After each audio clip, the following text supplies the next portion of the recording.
Alright people, we're back. We're gonna play another rated game. I've just been busy with some other things in the meanwhile. So this is gonna be the third game of the day. Why are we doing a third game? Because usually we only do two. In the last video you saw that we made a massive blunder, where I was explaining something and I actually made a wrong move. Well explained. That's what happened. That happened in this game right here. So let's start up a rated game. We're gonna be playing and explaining like usual, and also after this I'm gonna be working on a video which will be the start of a new series, and that series is called How to Analyze Your Own Games. Because before I depended on the game review, which is really nice. It just makes a quick review really quickly, and then you can go through the review. It will show you what mistakes you made, what were the best moves, all the tactics, and it is useful, but it's just a computer showing you your mistakes and what you should have done.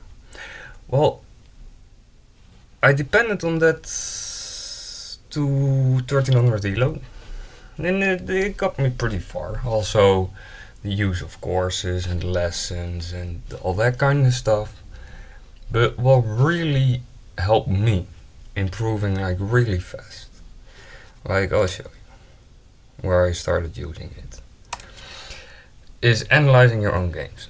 And what you basically do is you put your game into the analyze mode, here, analysis, or the classroom. I use the classroom and I will show you why. And then really go through the whole game yourself, and then once you spot your own mistakes, which I will show you how to do, you go and look, why was my move a mistake? Why was this bad? Then once you figure that out, or you think you have figured it out, you go on and look for a better move, or the best move. You obviously go and look for the best move, but if it's just a fine move, a good move, excellent move, that's fine too. But the whole idea of it is that you start seeing your own mistakes, then figure out yourselves why it is a mistake, and then you go and look for the best move. And if you start doing that, you learn way fast. It's way more efficient than just a computer telling you, oh, you should have done this, oh, this is a mistake, and you could have played this, because you see it. But do you like really plant it in your brain? No, you don't. You do not. Trust me, you don't. You just see it. It's like somebody showing you a trick and then asking you, can you replicate this trick? No, of course not. You have to understand how that trick works. And if you do not understand how that trick works, you cannot replicate the trick, right? It's that simple. So we go here. Right. I've been playing chess for almost half a year now. 10 hours a day. Every day. So people see this and they're like, oh my god, how do you progress this fast? Yes, I do progress fast. But it's also due to me putting in so much effort and time, which many people do not have, for starters, because they have a job or school or this and that. Well, I sacrificed my job for this, right? I sacrificed it, so I can put all my time and energy into this. And really I started doing my own, started analyzing my own games right about here. And then I had a little dip, right? And what are the causes of these dips? Well, for starters, I have a few bad games. Then I get frustrated, and I don't quit playing. I just keep playing till 6 in the morning. And I lose about, here I lost about 250 elo over the course of 2 days. Because I get so frustrated and so mad, I just keep playing. But when you're frustrated and mad, you don't think. And what happens when you don't think in a match of chess? You will lose. It's just guaranteed. You will lose if you don't think. You need to think. So here I grabbed my bearings, and since then I just kept on progressing. Anyways, I'm wandering off here. Let's go to play. we start again. Hopefully it's not gonna take too long. Oh man, it's a good day today. Jeez. Okay. Well, this is good. We're playing 1818. He is very close to our play strength. So e4, e5, knight f3. He goes knight c6, and now we get to initiate the royal pass, which is my favorite opening for the white pieces currently. Maybe this will change, I don't know. Maybe, oh, he goes for the bird's defense, he goes knight d4. We take on knight d4 with our knight, he will pawn and we will castle.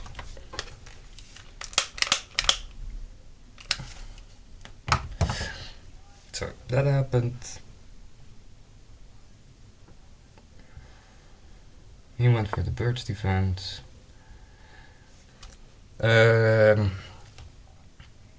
Bishop to c5.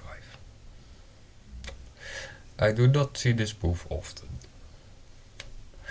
Now, of course he's developing a piece here. He's clearing this way to castle. He's also lending protection to this pawn, right? Often what I do here is I play this move, he takes on this pawn, and then I plant my knight on here, right? So it's a temporary pawn sacrifice, and then I can develop my knight, and we got one of his center pawns for our flank pawn, which I will demonstrate. He will probably take on the pawn.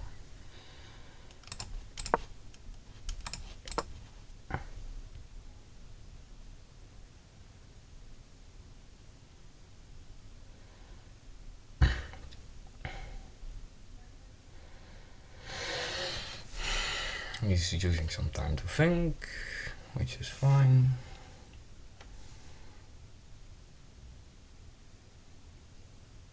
So.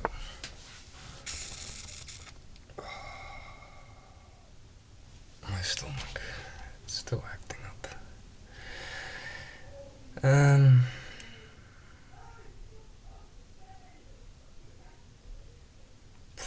So. I wonder how long this is gonna take, this whole stomachache thingy. Anyways, it's not too debilitating at this moment, so I think I can keep on explaining. So he's obviously attacking our bishop, asking our bishop, where do you want to go? Are you gonna go here? Are you gonna fall back here? I mean, if we go back here, he can advance this pawn, but we got this escape square here, so I think I'm just gonna go to a4. I'm not sure yet, I'm not sure. Not entirely sure. I think e2 is better, because right here we got this, we got this. I mean, he's still pinning this pawn, but yeah, I mean, b5 is coming, so this pin will disappear very quickly.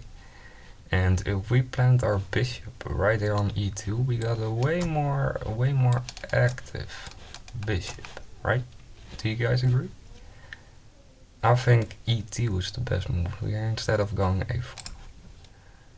a4. So we go bishop e2.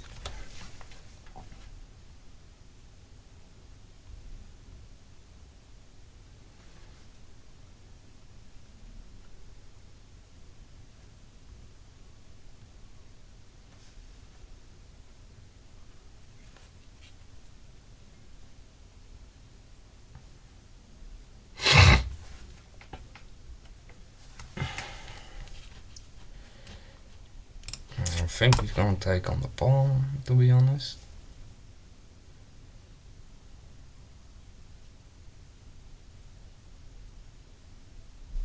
Oh, do I have the sound on? Oh yes, I do. Not that it matters that much, right? But oh, of course, you could also keep developing his pieces, but his... Oh no, here we go again. Oh my god. Oh shoot. Oh my god. I don't know if I like this feature, boys. I don't know if I like it. It's really difficult to position the board again once it happened. So we go. Oh my god, my autistic brain is acting up here. Yes. No, it's still not straight. Oh my god, please. Oh my god, what's happening?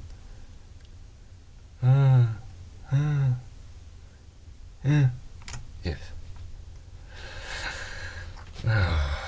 It's still not straight. Fuck it. Fuck it. No, I don't like this. I cannot play like this, man. It needs to be straight. Yes, this is good. Yes, okay. This feels good. Still feels a little bit off though, but alright, you went pawn d5. Pawn d5. Attacking this pawn. Controlling this white square here. And also freeing up this bishop. And putting his bishop here is not much of a threat. I think this is actually a pretty bad move, to be honest with you. We could advance this pawn. If he takes, then we take back. If he takes this, we plant the knight. Let's see.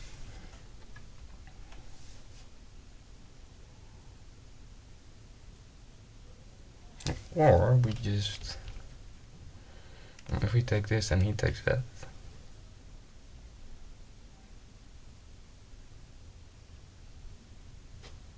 Then we will advance this. Or then he will grab this, then we advance this. If he then grabs. So we go here, he goes there. Right? We advance this. Oh no. So this. We advance. Bishop is here. This is landing protection, and he takes that. He goes here. We go that. And then the bishop is here pinned to the queen.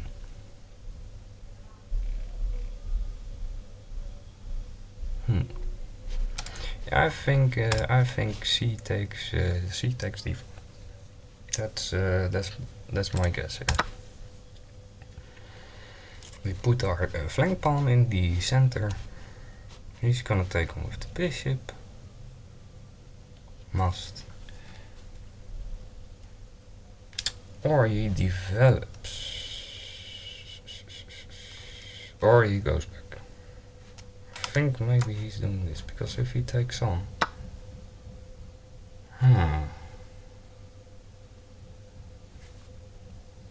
Right. Because, guys, I'm just now seeing, right? Look at this. We give a check with the queen. We cannot block with this bishop, because this bishop is on the dark squares. We're giving a check on the light squares. I'll probably do this. Oh my god, man, this is really annoying. Please, come on, give me the board, yeah. Fuck it. Or he goes here, right? Or he goes there, and then we just. So in this case, no matter what he does, we win this bishop. So he's gonna be down a whole minor piece, and it's a bishop too. It's not even a horse, it's a bishop he's gonna be losing. Oh my god.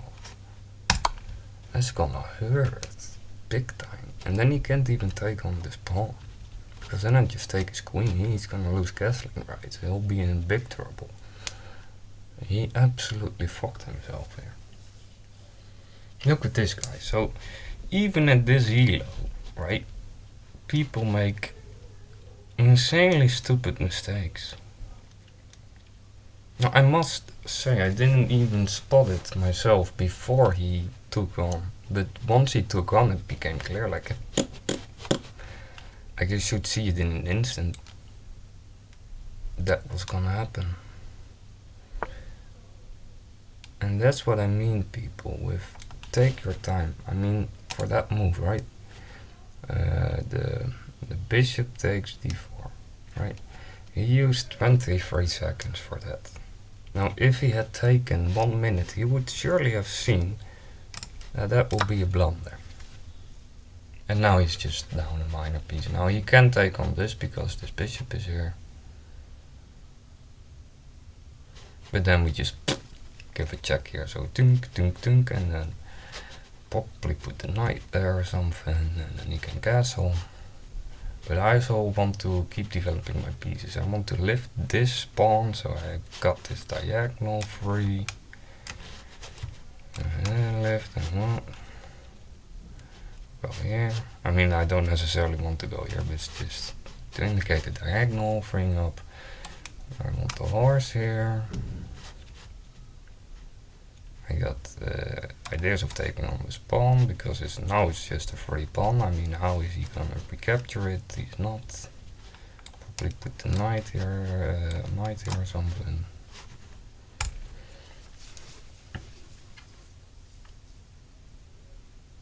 Yeah, he really is realizing that he's in a bit of a pickle, I think. He is fucked up here. Like I have fucked up in the, in the last video. Now, right after this game I will be uploading it, and I will be busy with explaining how I analyze my own game.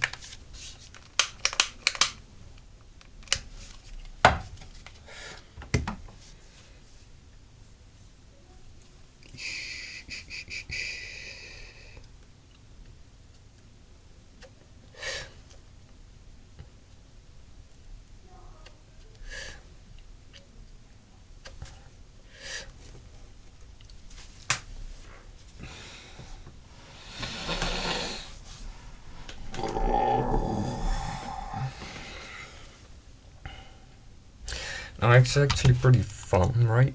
Like, right now I'm not really thinking or doing that much with my brain, right? Because I'm first gonna wait for his move. Now what you can do is, like, you can switch the board right here. And you can actually look at his side of the board and think, what should be or what is the best move for him to make? And that way you just keep putting more information into your brain to improve in chess. Because trust me guys, if you really want to improve in chess, it's gonna take a hell of a lot of effort. It's gonna take a fuck ton of effort. And this game goes so deep, it's so vast.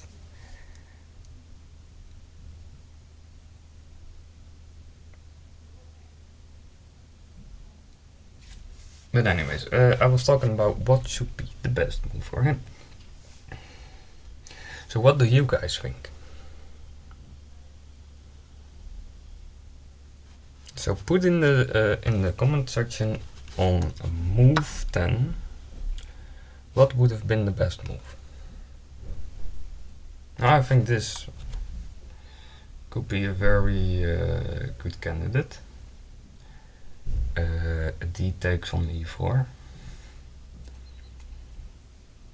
and to be honest, I actually think that D takes on e4 is in fact the best move, because otherwise this is just a free pawn. Look, I would just do this and then just take on the pawn. If he just, I mean, he could develop the knight and then no, because then I still take on the pawn and then he takes on with the knight and then we take the knight. So there was not much you could do here, really, other than this move, of course. Now let's switch the board, because obviously we are playing the white pieces, and we take on the pawn, of course, with a check, or could also. Because look, we can take on this, which would for most seem the most straightforward move, right? take on this pawn, we give a check on the king,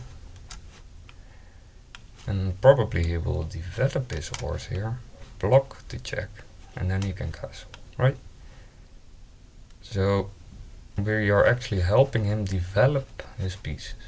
But if you take your time and look at the board, right? What will be a detrimental move that white can make here? I mean, look at this diagonal, right? We have eliminated the dark squared bishop. He is no more. He is off the board. Now, the only piece that was covering this pawn was that bishop. But there's no bishop anymore. So if we take on this, the rook is trapped, right? He can develop his horse, but then we just take the rook. I mean, it doesn't really matter what he's gonna do. We're gonna win a rook. I think. Maybe there's some counterplay he can make that would stop us from winning his rook. But for now, I think this is the best move. We take on g7 and we attack the rook. And the rook is stuck because he cannot go here, he cannot go here, he cannot go here, he's stuck. So we take on this.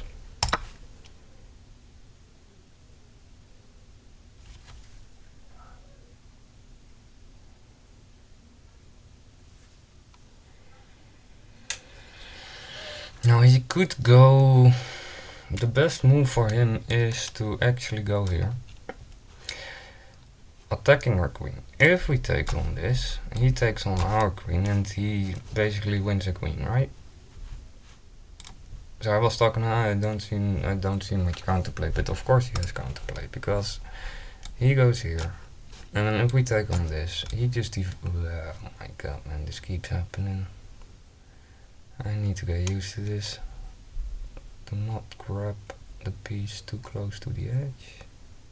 Yeah, go here. This square is protected by the knight, of course. The knight has vision on these squares, right? So the queen goes here, attacking our queen, stopping us from winning this rook, really, because if we take the rook, then he wins the queen, right? And probably the best move for us is to take on the queen, and then he develops the horse.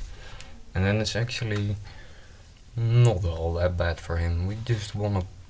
No, we didn't really win a pawn. I mean, you know, we'll probably win this pawn eventually. So for the moment, we share the same amount of pawns. He will probably make this move. I mean, he's 18-18. I mean, he's not stupid. He will find this move. To be honest, really, it's the only move that black can make here to not put themselves in a really losing position. I mean, it's already losing for him. I mean, we're up a whole minor piece. Now, the whole situation on the board could still cause us to be in an equal or losing position, even with us being +3 material up. But it's really hard to compensate a whole minor piece with just positional advantage. Trust me, you need a lot of positional advantage to make that right. Now, I've had positions where the opponent was up +8 in material, but my position was so forcing, I had so much initiative, that I would end up checkmating the opponent with +8 material, right? It is possible. I mean, look at Mikhail Tell. Mikhail Tell was a phenomenal attacker for his time, arguably the best. The way he would sacrifice his pieces to create positional advantage was absolutely stunning. If you do not know this guy, please look him up, watch some of his games. Absolutely, just an absolute genius. Absolute genius. I was also thinking, if he goes here, right, we can also fall back with the queen here. No, because that's not possible. We could fall back here.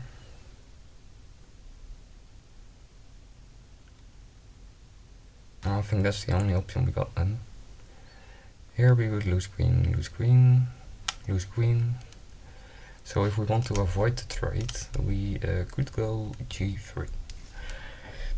Because trading queens with us being up in material may not be the best idea. And also, he can develop his horse once we take on the queen. So he gets to trade the queens.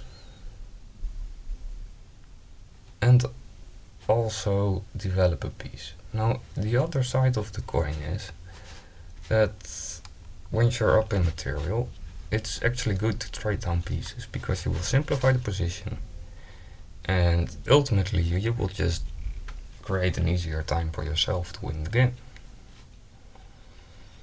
But I'm not too fond of trading queens, to be honest. But I will probably do it to simplify the position, because if the queens are off the board, it will make my life a whole lot easier. To just keep wiggling down his position, trading off pieces, until we enter the end game. And if we enter the end game with +3 material, the game is simply lost for black. I mean, there's not much you can do to turn that around. Yeah, you can pray and hope that I make a blunder, like in the previous video. I mean, it does happen. But trust me, once you like start reaching these kinds of ratings, if you enter an endgame with +1, +3 material, it's really hard to turn it around into a win or even a draw. Now, instead of the forcing move, right, like what he did there was just like, yeah, he was giant. I will quickly show you. Look, we just take on this. Go to the review quickly. Like, he took 5 minutes for that move. I was sure you would find the only move black had. He had one move. A nice tactical blow in the opening. Let's look at your great moves. What the fuck was that, dude? The favorite first move of 1972 world champion Bobby Fischer. Book move, book move, book move, book move, book move. Yeah, castle. Your better option was to increase a bishop's scope by moving it to a better square. Putting it, I mean, I always play this move. Is it really bad? Bishop c5 develops the bishop toward the center. Yeah. Your better option was to increase a bishop's scope. Because if he does this and this. Like, how's my position looking now? A solid recapture by white, bringing a new piece into play. Now we're absolutely winning. Usually they take it on, so I mean, usually they take and then I end up with a winning position. So I think we'll just keep on doing it. But your better option was to their best option was to develop a knight and attack this. This moves your bishop to a safer square. Ah, actually better here. Okay. Well, you know, the more you know. I mean, I'm 1800. I'm no GM, so I don't play perfectly. This move clears the way to bring their nice, definitely the right move. That was the right move. You get a chance to win a bishop through a fork. Yeah, exactly. The blunder, yeah. Nice fork. You've pinned. They played this. Yes, this is the way. Your opponent is losing a rook, but you were already in a winning position anyway. We just do this, and then he's got to go here, right? Then in that case, I will just take on this, and we're absolutely winning. +8. Black's recapture simultaneously activates another piece. Yeah. All right. Hope you guys enjoyed.